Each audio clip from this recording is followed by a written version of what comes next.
I would like to turn the call over to Chris Costello. Please go ahead, Chris. Thanks, Yolanda. I'd like to welcome everybody to today's UFC 226 media conference call. UFC 226 takes place as part of International Fight Week on Saturday, July 7th at T-Mobile Arena in Las Vegas. The event airs live on pay-per-view. And the lead into 226, the Ultimate Fighter finale, Friday, July 6th at the Pearl Theater at the Palms. Today's call will be in two parts. The main event featuring heavyweight champion Stipe Miocic and light heavyweight champion Daniel Cormier will join us in 30 minutes. But to kick things off, please welcome the athletes competing in the co-main event title fight, featherweight champion Max Holloway and number one contender Brian Ortega. With that, we can open up the questions. And at this time, if you do have a question, please press star 1 on your telephone keypad. If you are using a speakerphone, please pick up your handset prior to pressing star 1 or release your mute button. Again, that's star 1 for questions at this time. We'll pause for just a moment.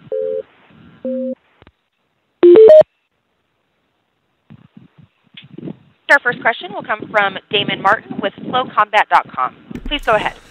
Hey guys, let me first question for Max Holloway. Max, obviously you had a bit of a letdown in your last fight, trying to get the fight with Khabib, and now you're moving on to Brian Ortega. Did you allow yourself a little time to kind of, get that out of your system and then move on to this, or was it a pretty quick turnaround? You kind of broke up there, bro. What'd you say? So, obviously you had the disappointment of not getting the fight with Khabib at 223. Did you allow yourself to get a little upset about that and move on, or did you move on right away and get your head focused on Brian Ortega? Shit was depressing. I got two fights pulled for me 2 months apart, March and April, and then, yeah, man, it wasn't a good place to be, but now we're here. I was looking that whatever happened, it is what it is. I just can't wait now. It's next week. Next week I get to go out there and show out. So looking forward to next week now. Where would you put Brian Ortega in terms of the toughest guys you've faced in your career? Based on obviously you've been on this huge winning streak. Where would you put him in that list? Do you think he's the toughest, most well-rounded guy you faced, or do you believe you faced tougher opponents in the past? I believe he's one of the best. I believe he's one of the best guys in the world, and I also believe that his team is one of the best teams in the world. They wouldn't be in front of me if they wasn't. So, I think he's the best, but the one of the best, but the best is still blessed. So you gotta see me next week. You're obviously defending your featherweight title next weekend, but you've been, no secret that you talked about moving to lightweight. You almost did it for the Khabib fight. Have you set a time limit on how long you want to fight at featherweight? 1 fight, 2 fights, and then move to lightweight, or are you more concerned at staying at featherweight now? At the end of the day, Dana White said it. He said it when I took that fight. That thing was, that was projecting to do as big as 205, and that was like, you guys know how big that 205 card was. That's million-plus buys. So we see what happens. 155 right now. No disrespect to the guys up there, but it's a logjam. It's been a logjam for 2 years. 145. We got everything rolling. We had a logjam, and now we're rolling. Now we keep the ball rolling, but. If we go out there, who would I fight? I don't know who I'd fight. I don't know who they'd want me to fight. The Khabib or whoever. But we see what happens. Of course, I'm definitely going to go up. It's just a matter of time.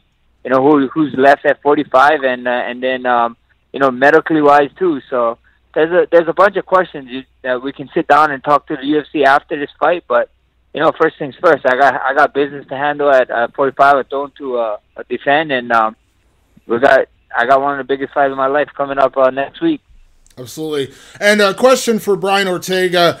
Brian, everyone knows you so well for your submission skills, but you actually had, knockouts in the UFC prior to the Frankie Edgar fight. But do you feel like you answered a lot of questions about your striking and your knockout ability when you finished Frankie to kind of move away from just being the submission guy?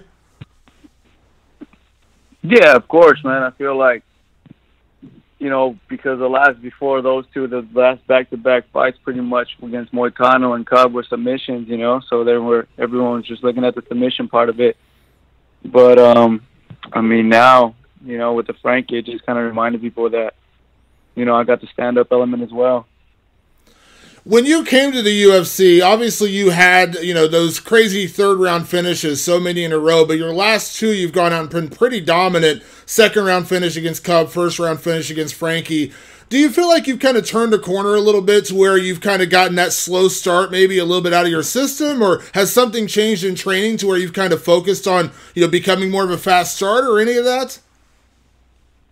Nah, man, honestly, before I used to kind of just care a little bit more about what the outcome would be, and then lately I haven't really cared too much, to be honest, man. I just go in there and just do my thing and just leave no worries in there and just kind of just have fun while I'm in there, and that itself just kind of, work its way into these fast starts. And but yeah, man, I just stopped kind of caring about the outcome and just going in there and going balls to the wall. And last question, I know winning the title is the ultimate goal here, but you've talked so much about your charity and the things you want to do to help people and kind of be out there and doing those kind of things. What is bigger for you in this fight, winning the title, or is it more about the platform it will give you to do that so you can help more people and do more things outside the sport? Well, the belt is a selfish goal of mine, as in terms of wanting to become the best in the world. And for me, if I have the belt, pretty much what it means is, you're at the top of the limelight. And when you're at the top of the limelight, you have more eyes that are on you. And ultimately, I just want a lot of eyes on me so I can just share my message on trying to just help people out and like I said, make the world a better place. Awesome. Thanks, guys. Thank you, boss. Thank you. We'll go next to Stephen Muehlhausen with SportingNews.com. Please go ahead. Hi, guys. Thank you for taking time out today. The first question is for Max. And, Max, I just wanted to ask, and I don't know if you've said it in previous interviews, but how long did it take to get over the disappointment of UFC 223? I don't really know a timeline. It just was depressing, man. That shit was, look, I'm a guy who's used to fighting 2 to 4 times a year. Last year I had 2. The year before that, I think I had 2. And then, this year is my first one, and I'm supposed to have 2. And the depressing stuff was they got taken away from me. Doctors is doing their job. I'm not hating on no doctor, but this is doing their job. So it was out of my hands. So it was a bit depressing. But it's like I said, I'm focused, and I can't wait. I can't wait for next week. It's finally here. We're a week away, and can't wait to go out there and remind the world. And I want to ask this question to you, Max, and to Brian. And, a lot of people have been dubbing this fight the greatest featherweight title fight in history, even bigger than what we've seen with Conor McGregor and Jose Aldo, just considering, Max, where you're at this stage, and Brian, and where you're at. Do you guys feel this is a bigger fight than Aldo McGregor, or do you think it's the biggest featherweight fight since then? Yeah, I think so. I think so. This is the biggest featherweight fight for sure. If you look at it, in the last whatever years, 10 years or so, it doesn't have the likes of Aldo, Edgar, Mendes, or even McGregor. So I think so. This is huge. Two young lions, but 2 young faces. With 2 young faces, we stood practically brand new to the sport. So I think it definitely is the biggest fight of featherweight division. And your thoughts, Brian? I agree. Thank you guys for the time, and the best of luck next Saturday. Thank you, boss. Thank you. We'll go next to Jeffrey Harris with 411 Mania MMA. Thank you, gentlemen, for joining us today. First off, for both Max and Brian, have either of you been informed yet on how the weigh-ins will work for this fight? Will it be back to the afternoon weigh-ins, or will you be weighing in early in the morning for this fight? I have no idea. That's Chris. Chris, let us know what's going on. We're trying to figure it out, but I think so. It might be mornings to it. Guys, for this event, it will be the morning weigh-ins.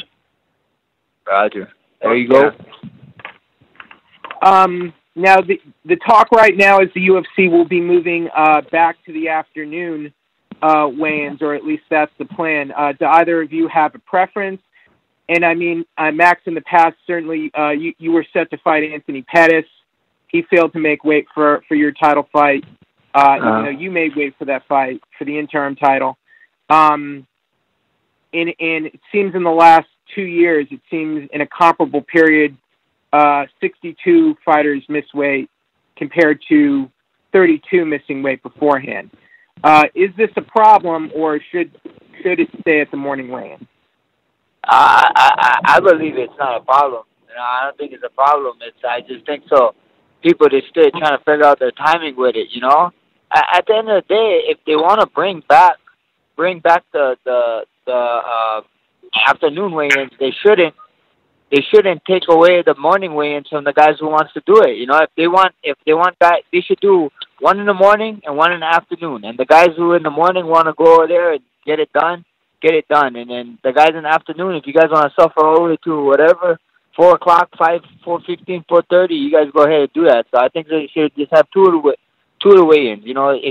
If you opt out of the morning one and you can't, and you don't want to make it then you have the option to go all the way in the afternoon. And then if you want to do the option in the morning, then you do it. Max, was it a blessing in disguise at all that the Khabib fight was called off? Because I know you were coming off the foot injury. Is the foot injury better? Is it healed now? And are you much more prepared for a big title fight against Brian Ortega? Yeah, I was prepared. I was ready to go. I was ready to go in April. My ankle was ready to go in April. A lot of people keep questioning it. I was ready. I was ready to fight. If you want to be the best, you gotta go out there and do the damn thing. So I feel great, man. I feel good, and next week y'all gonna see again. You guys gotta get reminded. So next week gonna be fun. And for Brian, do you see holes in Max's game that you're going to be exploiting for this fight? No, I mean, obviously we always train and we watch film on everyone we fight, and we get a nice training camp based around that. And yeah, absolutely, man. I wouldn't be here challenging the guy if I didn't think I could beat him. And likewise for you as well, Max. And that's it for me. Yeah, the beautiful thing of the sport, when you're outside this game, you're watching. People say this, people say that, but we get to find out. We get to find out. So you guys make sure you guys tune in next week, and we're gonna find out. Thank you, gentlemen, and good luck. Thank you.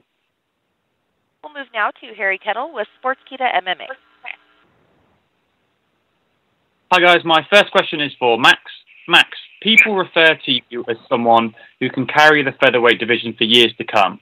For you personally, what's more important, to have a resume of big names that you've defeated, like Aldo and potentially Ortega, or is it more important to be able to say that you've helped to grow the prestige of the featherweight championship?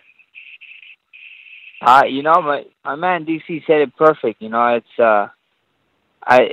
this is a legacy thing. When it's all said and done, I want to leave a legacy. And whatever way it's can, if it's helping the division, if it's fighting big names, I just want to be remembered one of the greatest of all time to ever do this in the sport. So that's just what I want to do. I sacrifice a lot of time away from my family, away from my son, and I just want to make them proud, make my family proud, make my fans proud, and leave a legacy. And you mentioned that obviously your last 4 fights have followed the same pattern of fighting in June, then in December, over the last 2 years. Do you want to continue with that trend, or do you get restless when you go that long without being in the octagon? Man, I love fighting. I just love fighting. This is what I think I was put on the earth to do, is to fight. So, the more fights, the better. But, the UFC got to be smart with the way they use certain guys and use certain fighters. So, if they want me to fight more often, I'll fight more often. If they want me to stay on the schedule, then I'll stay on the schedule. It doesn't matter with me. And a few quick questions for Brian. Brian, your work outside of the octagon has been well documented. In the lead up to this fight, how much time have you been able to dedicate to the Brian Ortega Foundation in comparison to your usual day-to-day life when you're not in camp? I mean, obviously I prefer to not be in camp. That way I have more time. But this time we were able to have hospital visits, and we went and visited the kids over there and hung out with them and just kind of just shine some light on their day because they've been there and stuck in the hospital all day. And then after that, we went to the beach and we had a surf experience day, and took all the kids out surfing. Man, had a great time with them. All the kids who had cystic fibrosis, we took them out there and they surf with the pros and surf with guys like myself and everything, and then just kind of watch them have a good beach day, and that was it. But only two events really happened during this training camp, just because I have to buckle down and not really see past my opponent and not see past myself and get comfortable. I really got to go in there, work hard, train hard, and once I do my work next week, then I can go back to doing what I do. And you spoke during a recent interview about gradually kind of becoming more comfortable dealing with the media and interviews. Do you find yourself enjoying every aspect of having a bigger profile now, or did you prefer it more when you were kind of a dark horse? I like the dark horse era better. I like the unknown. Yeah. Thanks, guys. Best of luck next week. Thank you all. We'll go next to Akhilesh Ganavarapu with MMA India. Please go ahead. Hello, gentlemen. Thank you so much for your time. My first couple of questions go to Max Holloway. Max, the talk surrounding Ortega's game is largely about his jiu-jitsu, and half of his wins have come by submission. Now, you have fought some of the best strikers and well-rounded fighters in the division, so I'm kind of interested to get your thoughts on a different dimension of challenge that Ortega would bring come July 7th. We're about to find out. Tune in next week. This is mixed martial arts, guys. Everybody keep talking about his submission, his striking, my submission game.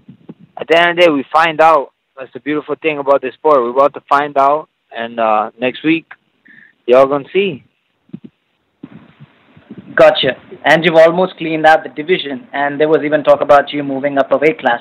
You're still 26, very, very young in the sport. Now, UFC 226 is also arguably the most stacked card of 2018. So give us your thoughts on what fighting in the co-main event means to you, all the sponsorships that have come your way, and all the spotlight just at the age of 26. It means a lot, I wanted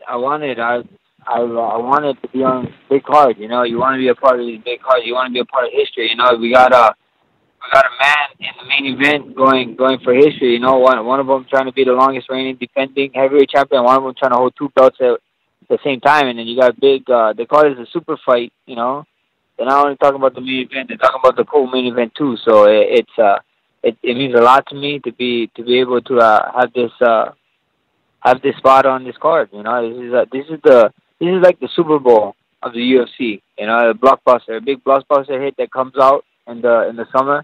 This is it. Gotcha. Next couple of questions for Brian. Brian, you're undefeated coming into the fight on the back of big wins against legends such as Cub Swanson and Frankie. Now, while you got those finishes, it seemed like you were pulling them out of nowhere. Given Holloway's durability, how important do you think it is against the champ to remain switched on throughout the fight? Well, I mean, it's got to be important, because when I go in there, I don't go in there to score points. I don't go in there for show. I go in there just one objective, and that's finish my opponent. I really made a statement when I went to the UFC and put myself in that kind of mind frame where if I'm going to be in this game, there should be no decisions. And for me, it's just this mind switch that happened a long time ago, and it just keeps getting better and better. And with, different opponents, it works differently, just some people can last and survive a little bit longer than others, and then others, they just fall quicker. So for me, it's just my switch is always on. Well, absolutely. It's also interesting you say that because your last decision win came in 2014. Now I got to talk about Holloway's durability once again. While, you'll be facing him next weekend, how impressed were you with Max's wins over Jose Aldo? No, that was dope, man. The guy beat Jose Aldo. Jose Aldo, I don't think people give him too much credit, but he was holding down the featherweight division for about 10 years. He became the champ, and he stayed the champ, I believe, for 10 years until him and Conor met. And then after that, people kind of, in a way, forgot about Aldo. But the guy is a legend himself, and for Max did that twice to him. You know, that's very impressive. Absolutely. One final question for you. You previously said that this fight will be as big as Conor and Aldo in the featherweight division. Talk us through your rise over the past 12 months since your win over Renato at UFC 214. I mean, it's crazy, man. It's you know, just a year ago, I was getting ready to fight in my backyard over here in Anaheim, California. And a year later, I'm getting ready to fight for the world title. That's something that doesn't happen to too many people, where they pretty much earn a shot in less than a year. This will be my fourth fight in less than 1 year. And, yeah, I fought Moicano, and then took a little vacation and went to Guam after that. And then from there on, it was work. Got ready for Cub, beat Cub, went to Mexico, saw my family, and then boom, took the Frankie Edgar fight. And now, right after the Frankie Edgar fight, we took the Max Holloway fight. Yep. So thank you once again, gentlemen, and all the very best for next weekend. Thank you. Thank you. Thank you. And as a reminder, that's *1 to signal for a question at this time. We'll go next to Ryan Sprague with MyMMAnews.com. Please go ahead. Thank you, gentlemen. Just a real quick question for both of you guys. I'll start with Brian. Brian, you just mentioned that you're in 4 fights in the calendar year, and you're talking about how when you're in the top of the division, you're in the limelight. You have more people's eyes on you. Do you think that you need to keep taking that many fights to be able to be in the limelight, or would you rather take the larger fights? I'd rather take the larger fight. Larger fights mean more. Just cause, man. Two good large fights a year is good enough for me. Training full on year round is great, and I love to stay in shape and always being ready. But I mean, I kind of feel like sometimes I don't have a life. All I do is just live in the gym. There's a lot of time, that we sacrifice from my family and from everyone, and pretty much I really haven't had a life in a year, man. I've just been training, working, and just trying to climb to the top. So if I could have it my way, I would work hard, get 2 crazy fights in the year, and then just relax for a little bit. And do you think that would be a level to allow you to provide more for your foundation? Absolutely, man.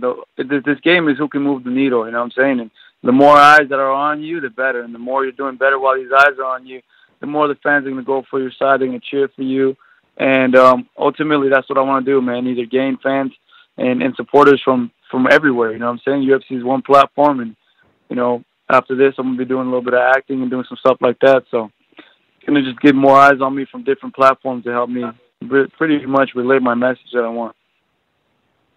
Thank you. And Max, kind of the same question to you. Do you feel like you might be having to take too many fights, or do you think that you're right at the correct amount of fights in a year? Yeah, I think so. I like fighting, man. I love fighting. I love being in the gym, and I love training. And it's just time management thing, we figure it out, But if you get 2 big fights a year, that's also good. But I take whatever I get, This window is too short. This window is too short to be kicking back and enjoying, So if I fight more, I fight more. If I fight less, I fight less. If we get big fights, we get big fights. And if so on and so on, I just want to fight, man. I'm here to fight, and that's what I want to do. Thank you, gentlemen. That's all I got. Thank you, boss. Thank you. And our final question will come from Rodney James Edgar with MMA Soldier. Please go ahead. Hey, Max. Obviously, everybody already knew that Brian Ortega's, a really outstanding fighter, but his last 2 just, completely ran through 2 of the best guys. Did you kind of have that aha moment when you saw that, going, man, this kid's even better than I thought he was? No, not really. The thing you gotta understand is that once you're in the top, once you're in the UFC, that means you gotta be pretty good. And when you get into the top 10 and the top 5, that means you're like one of the best guys in the world. So I respect everyone that stepped in the octagon. I respect, and then to get into the top 10, top 5, and now be a challenger for the title, you know, that's always respectable. You know, I respect everyone at the end of the day. Cool. Obviously, you want to stay focused on this fight, but you know, you're always wheeling and dealing as a businessman. You've always got a game plan, a vision for where you want to go. You think after this, regardless of the outcome, we're finally going to get to see the Frankie Edgar match? We see it happen. You know, we gotta sit down. We talk at the UFC. You know, first things first. We got business to handle next week, as always. But if Frankie's the next guy, You know, my talks with the UFC is not hard. They call up.